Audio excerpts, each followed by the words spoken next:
ನಗರದ ಜಮಾಅತೆ ಇಸ್ಲಾಮಿ ಹಿಂದ್ ವತಿಯಿಂದ ಇಸ್ಲಾಮಿಕ್ ಸೆಂಟರ್ನಲ್ಲಿ ಗುರುವಾರ ಸಂಜೆ ಆಯೋಜಿಸಲಾಗಿದ್ದ ಕನ್ನಡದಲ್ಲಿ ಸಾರ್ವಜನಿಕ ಕುರಾನ್ ಪ್ರವಚನ ಕಾರ್ಯಕ್ರಮದಲ್ಲಿ ಪ್ರವಚನ ನೀಡಿದ ಅವರು ವಿಭಜನೆಯನ್ನೇ ಮೂಲವಾಗಿಸಿಕೊಂಡಿರುವ ಕೆಲ ರಾಜಕೀಯ ಸಿದ್ಧಾಂತಗಳು ಧಾರ್ಮಿಕ ಸಹಿಷ್ಣುತೆಯನ್ನು ಹೆಚ್ಚುವಂತೆ ಮಾಡಿ ಮನಸ್ಸುಗಳನ್ನು ಒಡೆದು ಹಾಕುತ್ತಿವೆ. ಚರಿತ್ರೆ ಸೇರಿದ ಬಹುತೇಕ ಎಲ್ಲ ಯುದ್ಧಗಳು ಧಾರ್ಮಿಕ ಸಹಿಷ್ಣುವ ಪ್ರವಚನಕಾರರು ಕಾಪಿ ಮತ್ತು ದೃಷ್ಟಿಯಲ್ಲಿ ಸಾಮ್ರಾಜ್ಯ ವಿಸ್ತರಣೆಗಾಗಿ ನಡೆದವೇ ಹೊರತು ಧರ್ಮದ ವಿಸ್ತರಣೆಗಾಗಿ ಅಲ್ಲ ಎನ್ನುವುದನ್ನು ಅರ್ಥ ಮಾಡಿಕೊಳ್ಳಬೇಕಿದೆ ಎಂದರು. ಶರಣರು, ಸಂತರು, ದಾರ್ಶನಿಕರು, ಪ್ರವಾದಿಗಳು ಸೇರಿದಂತೆ ಹಲವರು ಸಮಾಜದಲ್ಲಿ ಮೌಲ್ಯಗಳನ್ನು ಪ್ರತಿಪಾದಿಸಿದರು. ಸಮಾಜದಲ್ಲಿ ಆತ್ಮವಿಶ್ವಾಸ, ಪ್ರೀತಿ, ಶಾಂತಿ, ಭಯಮುಕ್ತ ವಾತಾವರಣ ನಿರ್ಮಾಣ ಮಾಡೋದು ಅವರ ಉದ್ದೇಶವಾಗಿತ್ತು. ಮನುಷ್ಯನ ಸ್ವಾತಂತ್ರ್ಯವನ್ನು ಗೌರವಿಸುವ ಕುರಾನ್ನಲ್ಲಿ ಧಾರ್ಮಿಕ ತಾರತಮ್ಯ ಇಲ್ಲ. ಕುರಾನ್ ಎಂದೂ ಕೂಡ ಅನ್ಯಾಯವನ್ನ ಸಹಿಸೋದಿಲ್ಲ. ಕುರಾನ್ ಅಂತರಂಗಕ್ಕೆ ಬೆಳಕು, ಕೆಡುಕುಗಳ ವಿರುದ್ಧ ಎಚ್ಚರಿಕೆ, ಒಳಿತುಗಳ ಮಾರ್ಗದರ್ಶನ, ಬದುಕಿನ ವಾಸ್ತವಿಕತೆ, ಮನುಷ್ಯನ ಸ್ವಾತಂತ್ರ್ಯಕ್ಕೆ ಅಪಾರ ಗೌರವ, ಶಾಂತಿ, ನೆಮ್ಮದಿಯ ಬದುಕಿನ ವಾಗ್ದಾನ, ಭಯ, ವ್ಯಥೆಯಿಲ್ಲದ ಬದುಕು ನೀಡುವ ಅಮೂಲ್ಯ ಹಾಗೂ ಪವಿತ್ರ ಗ್ರಂಥವಾಗಿದೆ. ಇದು ಮನುಷ್ಯರ ಮನಸ್ಸುಗಳನ್ನು ಒಂದುಗೂಡಿಸುತ್ತದೆಯೇ ವಿನಃ ವಿಭಜಿಸುವುದಿಲ್ಲ. ವಿಭಜಿಸುವ ಒಂದೇ ಒಂದು ಪದವು ಕುರಾನ್ನಲ್ಲಿ ಇಲ್ಲ ಎಂದು ತಿಳಿಸಿದರು. ಮೌಲ್ಯಾಧಾರಿತ ಅರ್ಥಪೂರ್ಣ ಬದುಕನ್ನು ನಡೆಸಲು ಹೇಳಿಕೊಡುವ ಕುರಾನ್ ಮನುಷ್ಯನ ಜೀವದ ಬೆಲೆ ಹಾಗೂ ಶ್ರೇಷ್ಠತೆಯನ್ನು ಕಲಿಸಿಕೊಡುವ ಮಹಾನ್ ಗ್ರಂಥ. ಕುರಾನ್ನ ಮೂಲ ಆಶಯವೇ ನ್ಯಾಯ. ಅದು ಯಾವ ಕಾಲಕ್ಕೂ ಯಾವುದೇ ವಿಚಾರದಲ್ಲೂ ಅನ್ಯಾಯದ ಪರ ನಿಲ್ಲೋದಿಲ್ಲ ಎಂದು ವಿವರಿಸಿದರು. ಮುಸ್ಲಿಮೇತರ ಪ್ರಜೆಗಳ ಧಾರ್ಮಿಕ ವಿಚಾರಕ್ಕೆ ತೊಂದರೆ ನೀಡಿದರೆ ನಿಮಗೆ ಸ್ವರ್ಗದ ಸುವಾಸನೆಯೂ ಸಹ ಲಭಿಸಲಾರದು. ಮುಸ್ಲಿಮರನ್ನ ಎನ್ನುವ ಕಾರಣಕ್ಕೆ ಅನ್ಯ ಧಾರ್ಮೀಯರನ್ನ ಹಿಂಸಿಸಿದರೆ, ದುಬಾರಿ ತೆರಿಗೆ ಹೇರಿದರೆ ಅಥವಾ ಅವರ ಹಕ್ಕುಗಳನ್ನು ನಿರ್ಲಕ್ಷಿಸಿದರೆ ನಿರ್ಣಾಯಕ ದಿನದಂದು ಅವರ ವಿರುದ್ಧ ನಾನೇ ಸಾಕ್ಷಿ ಹೇಳ್ತೇನೆ ಎಂದು ಪ್ರವಾದಿಗಳು ಹೇಳಿದ್ದಾರೆ ಎಂದು ತಿಳಿಸಿದ ಅವರು, ಸಮಾಜದಲ್ಲಿ ಧಾರ್ಮಿಕ ಭಾವನೆಗಳನ್ನು ಗೌರವಿಸಿ ಧರ್ಮದ ಸಂದೇಶವನ್ನು ಸ್ಪಷ್ಟವಾಗಿ ಅರ್ಥ ಮಾಡಿಕೊಳ್ಳುವುದರಿಂದ ನೆಮ್ಮದಿಯ ಬದುಕು ಸಾಧ್ಯ ಎಂದು ಅಭಿಪ್ರಾಯ ವ್ಯಕ್ತಪಡಿಸಿದರು. ಒಂದು ಮಾತು ಅವರು ಹೇಳಿದ್ರು, ಮೀಡಿಯಾಗಳು ಹೇಳ್ತಾರೆ ಅಂತ ಹೇಳಿದ್ರು. ಅದು ದೊಡ್ಡ ಸತ್ಯ. ಮೀಡಿಯಾಗಳನ್ನು ಜಗತ್ತಿನಲ್ಲಿ ಕ್ಯಾಪಿಟಲಿಸ್ಟ್ಗಳು ಕಂಟ್ರೋಲ್ ಮಾಡ್ತಾ ಇದ್ದಾರೆ. ಜಗತ್ತಿನ ಎಲ್ಲ ಮೀಡಿಯಾಗಳನ್ನು ಕೆಲವು ಬಂಡವಾಳಶಾಹಿಗಳು ಕಂಟ್ರೋಲ್ ಮಾಡ್ತಾ ಇದ್ದಾರೆ. ನೋಡಿ, ಮುಸ್ಲಿಮರು ಏನಾದರೂ ಒಂದು ಕೃತ್ಯ ಮಾಡಿದ್ರೆ, ಏನೇ ಆಗಲಿ, ಒಂದು ಮರ್ಡರ್ ಆಯಿತು ಅಂತ ಇಟ್ಕೊಳ್ಳಿ. ಆ ಮರ್ಡರ್ ಆದರೆ ಅದಕ್ಕೆ ಇಸ್ಲಾಮು, ಕುರ್ಆನ್ ಎಲ್ಲ ಕಾರಣಗಳನ್ನು ಮೀಡಿಯಾ ಹೇಳಿಕೊಡ್ತಾರೆ. ಅದೇ ರೀತಿ ಮುಸ್ಲಿಮರನ್ನು ಹಿಂದೂಗಳು ಕೊಡ್ತಾರೆ. ಆದರೆ ಎಲ್ಲೂ ಕೂಡ ಭಗವದ್ಗೀತೆ, ವೇದ, ಉಪನಿಷತ್ತು ಅಂತ ಚರ್ಚೆ ಆಗುವುದಿಲ್ಲ. ಚರ್ಚೆ ಆಗಬೇಕಿತ್ತು. ಮುಸ್ಲಿಂ ಒಬ್ಬ ಹಿಂದೂವನ್ನು ಕೊಲ್ಲುವುದಕ್ಕೆ ಕುರ್ಆನ್, ಇವರು ಹೇಳಿದ್ರಲ್ಲ, ಕುರ್ಆನ್ ಕಾರಣ ಆಗಿದ್ರೆ ಎಷ್ಟು ಜೈ ಶ್ರೀರಾಮ ಅಂತ ಕೂಗದ್ದಕ್ಕೆ ಮೊನ್ನೆ ಬಿಹಾರದಲ್ಲಿ ಒಬ್ಬನ ತುಂಡು ಮಾಡಿ ಕೊದ್ರು. ಒಬ್ಬ ಮುಸ್ಲಿಂ ವ್ಯಕ್ತಿ ಅಂಗಾಂಗಗಳನ್ನು ಕತ್ತರಿಸಿಕೊಂಡು. ಎಲ್ಲೂ ಸಂತೋಷವಾಯಿತು ನಿಮ್ಮ ಪ್ರವಚನ ಕೇಳಿ. ನಾನು ಒಂದು ಪ್ರಶ್ನೆ ಕೇಳ್ತಿದ್ದೀನಿ. ಈಗ ನಾವು ಕಾರ್ಯಕ್ರಮಗಳನ್ನ ಮಾಡ್ತಾ ಇರ್ತೀವಿ, ಪರಿಸರ ಕಾರ್ಯಕ್ರಮ, ಅದು ಇದು. ಇವತ್ತು ಕುರಾನನ್ನು ನಾನು ಕೂಡ ಯಾಸೀನ್ ಓದ್ತೀನಿ. ನಾನು ಮುಸ್ಲಿಂ ಜೊತೆಲೇ ಬೆಳೆದಿರೋದು.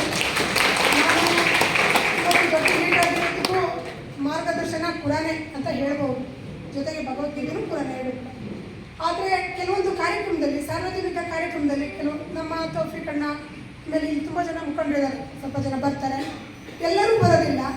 ಹಾಗಾಗಿ ಎಲ್ಲರೂ ಆ ಒಂದು ಕಾರ್ಯಕ್ರಮಕ್ಕೆ ಬಂದರೆ ಒಳ್ಳೆಯದು, ಇನ್ನೂ ಸೌಹಾರ್ದತೆ ಇರ್ತದೆ ಅಂತ ಹೇಳೋಕ್ಕೆ ನಾನು ಇಷ್ಟಪಡ್ತಾ ಇದ್ದೀನಿ. ಧನ್ಯವಾದಗಳು. ಯಾವುದೇ ಒಂದು ಧರ್ಮ ಗ್ರಂಥ ಎಲ್ಲ ಕಾಲಕ್ಕೂ ಏಕೈಕ ಪರಮ ಪೂಜ್ಯ ಗ್ರಂಥವಾಗಬಾರದು. ಇದು ಕುವೆಂಪು ಹೇಳಿದ್ದಾರೆ.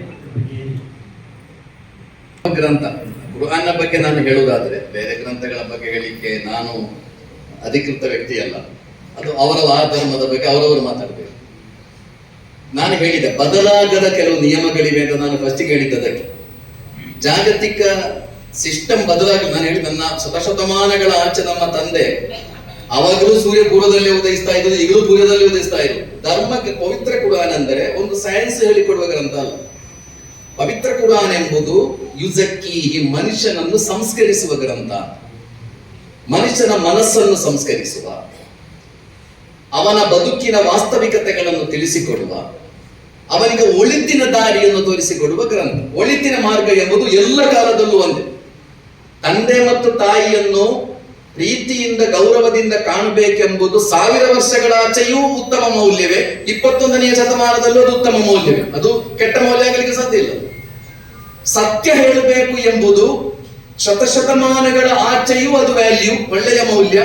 ಇವತ್ತಿಗೂ ಅದು ಒಳ್ಳೆಯ ಮೌಲ್ಯ. ಹಾಗೆ ಕುರ್ಆನ್ ಎಂಬುದು ಮನುಷ್ಯನ ಬದುಕಿಗೆ ಮೌಲ್ಯಗಳನ್ನು ಕಲಿಸಿಕೊಡುವ ಗ್ರಂಥ, ಮನುಷ್ಯನ ಬದುಕಿಗೆ ಶಿಸ್ತನ್ನು ಕಲಿಸಿಕೊಡುವ ಗ್ರಂಥ. ಅಭಿನಂದನೆಗಳು. ಈ ಕಾರ್ಯಕ್ರಮದಲ್ಲಿ ಕನ್ನಡದ ಬಗ್ಗೆ ಸುಲಲಿತವಾಗಿ, ಸ್ವಚ್ಛವಾಗಿ, ಹೃದಯ ಮುಟ್ಟುವಂತಹ ಅನಿಸಿಕೆಗಳನ್ನು ಹಂಚಿಕೊಟ್ಟಿದ್ದಾರೆ. ಆದ್ದರಿಂದ ನಿಮಗೆ ನಮ್ಮೆಲ್ಲರ ಪರವಾಗಿ ಆಭಾರಿ. ಒಂದು ಧರ್ಮ, ನಾವು ಹುಟ್ಟಬೇಕಾದ್ರೆ ಯಾವ ಧರ್ಮ? ನಮ್ಮ ತಂದೆ ತಾಯಿ ಜನ್ಮ ಕೊಡ್ಬೇಕಾದ್ರೆ ಮುಸ್ಲಿಂ ಜಾತಿಯಲ್ಲಿ ಹುಟ್ಟು, ಹಿಂದೂ ಜಾತಿಯಲ್ಲಿ ಹುಟ್ಟು, ಕ್ರಿಶ್ಚಿಯನ್ ಜಾತಿಯಲ್ಲಿ ಹುಟ್ಟು, ಬೌದ್ಧ ಜಾತಿ ಹುಟ್ಟು ಏನೂ ಹೇಳಿಲ್ಲ. ಅನಿವಾರ್ಯ ಹುಟ್ಟು, ಸಾವು ಖಚಿತ. ಈ ಸಂದರ್ಭದಲ್ಲಿ 3 ದಿವಸದಲ್ಲಿ ನಾವು ಇದು ನಮ್ಮ ಧರ್ಮ ಶ್ರೇಷ್ಠ, ಈ ಧರ್ಮ ಶ್ರೇಷ್ಠ. ಎಲ್ರಿಗೂ ಧನ್ಯವಾದಗಳು. ನನ್ನ ಹೆಸರು ದೇವರಯ್ಯ ಅಂತ ಹೇಳ್ಬಿಟ್ಟು. ತಾವು ಅದ್ಭುತವಾಗಿ ಪ್ರವಚನವನ್ನು ಕೊಟ್ಟಿದ್ದೀರಿ ಕುರಾನ್ ಬಗ್ಗೆ.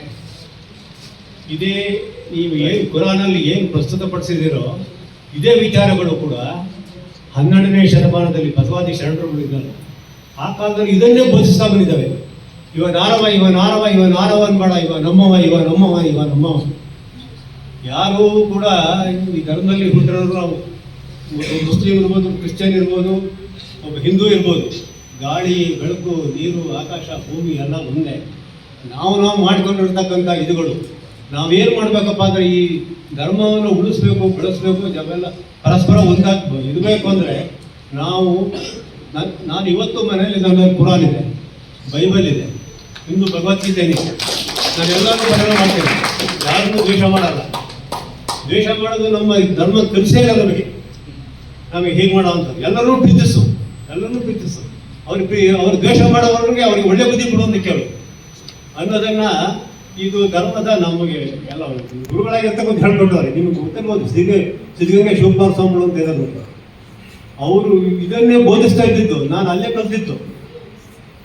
ಕಾರ್ಯಕ್ರಮದಲ್ಲಿ ಹಾಸನ ವಿಶ್ವವಿದ್ಯಾಲಯ ಹೇಮಗಂಗೋತ್ರಿ ಕುಲಪತಿ ತರೀಕೆರೆ ಚಂ ತಾರಾನಾಥ, ಕರವೇ ಜಿಲ್ಲಾಧ್ಯಕ್ಷ ಸತೀಶ್ ಪಟೇಲ್, ಸರ್ಕಾರಿ ಮಹಿಳಾ ಪಾಲಿಟೆಕ್ನಿಕ್ ಪ್ರಾಂಶುಪಾಲರಾದ ಹೇಮಲತಾ, ಸರ್ಕಾರಿ ಕಲಾ ಮತ್ತು ವಾಣಿಜ್ಯ ಸ್ನಾತಕೋತ್ತರ ಕೇಂದ್ರದ ಪ್ರಾಂಶುಪಾಲ ಡಾ ಎಂಪಿ ಇರ್ಷಾದ್ ಉಪಸ್ಥಿತರಿದ್ದರು.